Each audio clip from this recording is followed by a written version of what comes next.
Hello అండి. Welcome to శ్రీస్ gang. ఈ vlog ఏంటంటే ఇంటి ముందు స్ట్రీట్ డాగ్స్ అయితే ఉంటాయి కదా! 5 డాగ్స్. నేను అన్నం పెడుతూ ఉంటాం. చూస్తూ ఉంటారు కదా వ్లాగ్స్‌లో.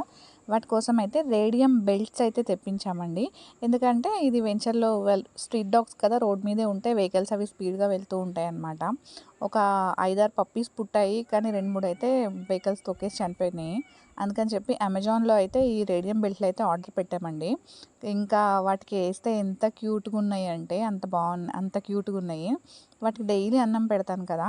ఇంకా ఇవి రేడియం బెల్ట్‌లు వేస్తే కూడా బావుంటదనైతే మా చిన్న పాప, నేను అనుకుని చెప్పైతే తెచ్చేసాము. 5 డాగ్స్ ఉంటాయండి. 4టికైతే వేసాం కానీ ఒకదానికి మాత్రం వేయడం అసలు వీలు కాలేదు. అదిగోండి ఆ బ్లాకీకి అది వేయించుకోదు రౌడీ ఫెలో. ఇంకా ఏదో స్ట్రీట్ డాగ్స్‌కి ఇట్లా చేద్దాము అని చెప్పేసి అనిపించింది. ఈ ఐడియా ఎలా ఉందో చెప్పండి కొంచెం నాకు. ఇంకోటేంటంటే మేము బయటకెళ్ళినా గానీ, కార్‌లో గానీ ఎప్పుడైనా సరే బిస్కెట్ ప్యాకెట్స్ అట్లా తీసుకొని వెళ్తామండి. ఎందుకంటే దారిలో కుక్కలవి కనిపిస్తా ఉంటాయి కదా! వాటికి వేయడానికని చెప్పి. మీరు కూడా స్ట్రీట్ డాగ్స్‌ని లవ్ చేయండి, కొట్టకండి. ఓకేనా? Thank you.